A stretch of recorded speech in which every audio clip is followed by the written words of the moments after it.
against King James. This is also losers round 8, losers semis.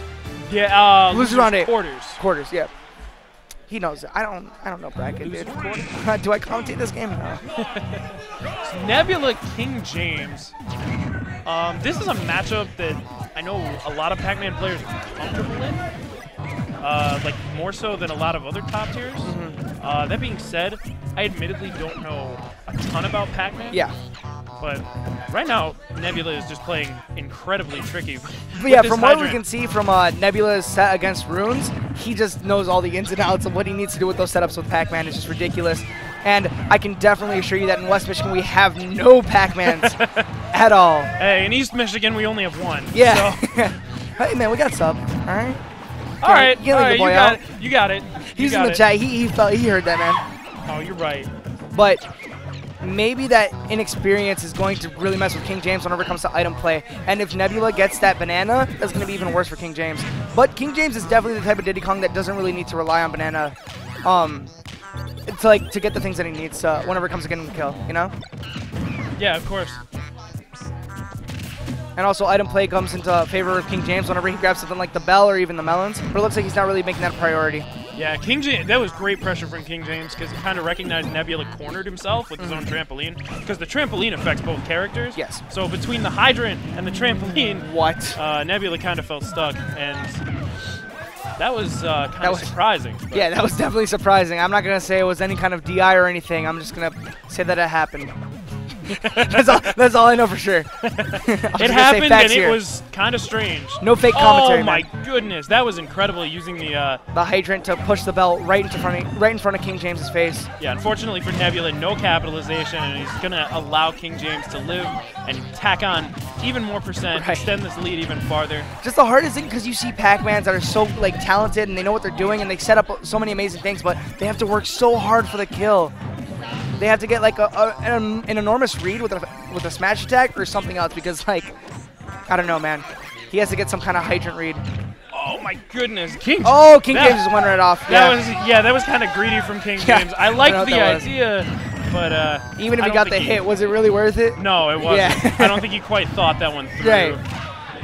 I like this dash attack usage too because. You can see, he's getting the up airs off of it, which is great for positioning and damage, of course. But also, if you hit Diddy's shield with dash attack, you can instantly trampoline out. And trampoline is frame 1, and it beats shield because it forces both characters to jump. Okay. So it's actually that could get relatively safe. Yeah, that could definitely get King James in a bad position where Nebula can follow up, especially if King James doesn't understand that trampoline could be a frame 1 move. And I just love how Nebula, he has such freedom whenever it comes to charging these fruits. King James is just deciding that it would be better to pull out the banana instead of going in. And I kind of respect it. You know, you don't know what Pac-Man's going to be setting up with those fruits. Yeah, I really like how Nebula's using both the fruits and my goodness! That's it. Yeah, that's game. And the pressure is on. Yeah, what an incredible play from Nebula. Using, a lot of times, you'll hear Pac-Man players kind of complain about how weak his fair is, but that is, a weak hitbox is definitely what you want. That's exactly what you want against Diddy Kong, yeah. Nothing that'll send him up, just something that'll just, give him a little love tap. Yeah, force him to up B without that jump. Oh, man, but it's so scary taking that risk and hoping that the barrels don't stage spike you. But Nebula running away with that game 1. This is the underdog story right now. Everybody in this crowd really wants to see Nebula succeed and go on to the next round in bracket. And let's see if he's able to do it. Oh, wow. That was great Galaxian placement. Definitely looking like King James doesn't really know where Pac-Man is doing really well and where Pac-Man's having a hard time. Yeah, you can kind of tell that Nebula's more familiar with a lot of these situations. Yes. So he knows, the hydrant's going to break if I do this, and then it'll trade this way. And you're kind of seeing that work in Nebula's favor where a lot of these exchanges, they're both taking damage, but King James is taking a lot more damage. And you don't even see King James contesting the hydrant, which is something I feel like you should probably do, seeing as Nebula could use that to damage you really, really badly. Right, of course. And again, I really like how Nebula is using not only the fruit, but also the hydrant to kind of block out banana and limit banana's usage. Yes. Banana being on the stage limits kind of your mobility just inherently, but having like something like a hydrant limits where banana can be placed. And I really like how I just kind of realized Nebula actually really likes grabbing the banana and throwing it on top of the hydrant, kind of forcing King James to come over there if he wants it. And then that's just an easy bait for Nebula to get him in a bad spot. Yeah, and it's also kind of like awkward to land on something the hydrant's height. Oh my gosh. King James almost losing his stock to that bonus fruit, actually. Oh, good catch. I like that. He's recognizing that, like, Nebula does really like to, as most Pac-Mans do, he really likes to get off the ledge with Hydra. Yeah. Because it's so difficult to deal with. But he's starting to find ways to deal with it. Yeah, he's finally starting to hit Hydra a little bit more, seeing that he can contest it, and that it's kind of helping Nebula. Like, you saw Nebula throwing it on the ledge. It kind of gave him, like, a little safety barrier. Right now, King James is definitely looking for the stock, but Nebula being super sneaky, just moving around these platforms and being close to his hydrant. King James very keen about these bell throws. I don't think he's gotten the only one I think he's gotten hit by. He's gotten hit by a couple, but they're never when Nebula's in range to actually punish follow him up. off Yep. of it. Very keen. There's about the up when it tilt, really finally matters. taking the stock. Oh, but the apple's just going to take it right away. The crowd erupting. He rolled back, but the apple does, in fact, bounce. One apple, man. One chance. Oh, I love that convert. I always think it's like so cool when Diddy's like use the actual banana pull to extend off their combo. That's super smooth. It's always so cool looking to me. Oh, trying to see if Monkey Flip will do it. Yeah, I think that's been working out with dealing with Hydrant so far, but that water kind of interferes with it, so that's a good thing to make note of. Kind of get the rhythm of when the water comes out down. But now King James really able, like, once he kind of found that opening, he just hasn't let up. Yes. And he finally found that one wound, and he's just like going right at it, you know. Right. He found the Colossus' shiny part, and he's just stabbing it constantly. Yep. But King James going to take that game too. Yeah, it looked like he was finally starting to kind of pick up steam a little bit. And he's experimenting too. Stock. Yeah. Like he's like poking it with a stick. It's like a caveman finding fire for the first time. He's like, oh, I could use this for things. Yeah, he's definitely learning as he's going. Right, he's learning as he's going. So that's just like showing you, like, that's a good player. That's the mark of someone who deserves to be in the top 8 of this event. So, good on King James. Not only is he like adapting to what Nebula's looking for and what Nebula's going for, he's also like, what is this whole new object that's changing the whole dynamic of this match right now, and it's changing the stage. Yeah, you can definitely see him kind of experimenting with ways to deal with it, like what's working, what isn't. I'm fairly certain that it's 12% to send the Hydrant go flying. So I want to say that's correct. Yeah. It's like 12 or 13. Yeah, 12 or 13, maybe 12 and a half. I heard 12 and a half in the crowd. I don't trust that. I don't trust that at all. That's sketchy, man. But, well, at the same time, I would totally believe that if that was true. I mean, like, 12% sounds like a good. I'm pretty sure it used to be 10%, but then one Pac-Man back air could make it go flying, so it was kind of broken. Yeah, they gave it. No, I remember they gave it 1 more HP. Yeah. I do remember that.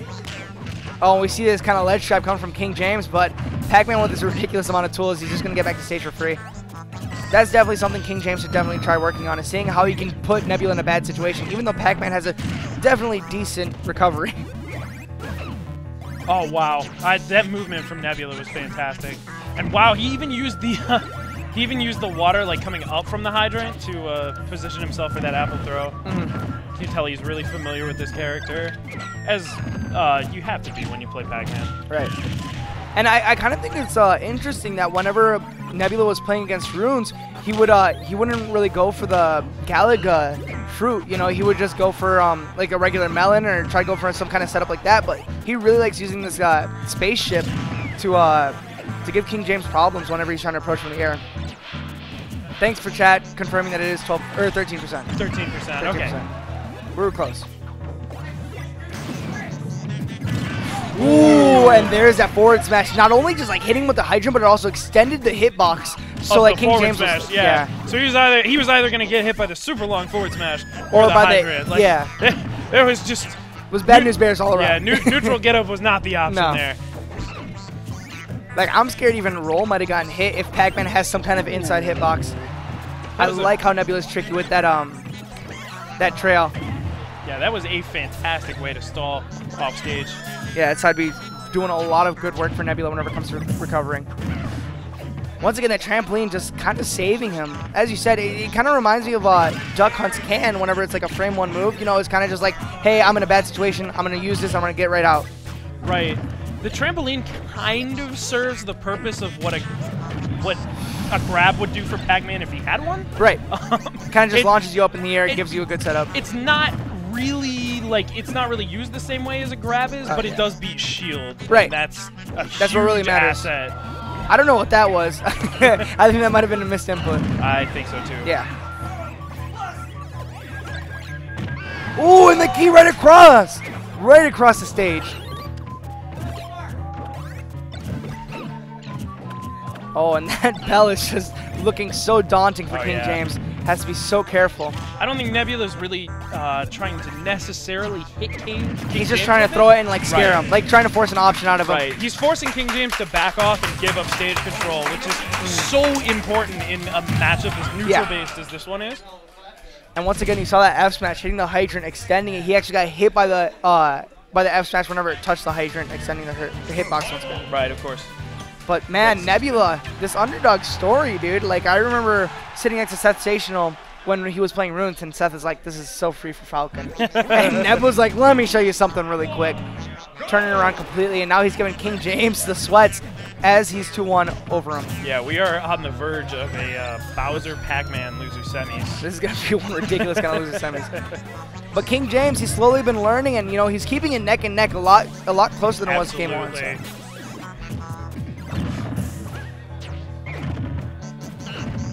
Oh man, and we're seeing a lot more conversions too from King James. King James is feeling a little bit more confident whenever it comes to approaching Pac-Man. Yeah, you can tell he's kind of like found the options that are better for dealing with these like lines of defense that Pac-Man sets up with the hydrant, with the bonus fruit. For sure. But then again, Nebula, he might have a whole bunch of bag of tricks that he still hasn't pulled out just yet. It's really smart. You know, you don't want to throw all your cards out on the table at the beginning of the set, especially in a best of 5.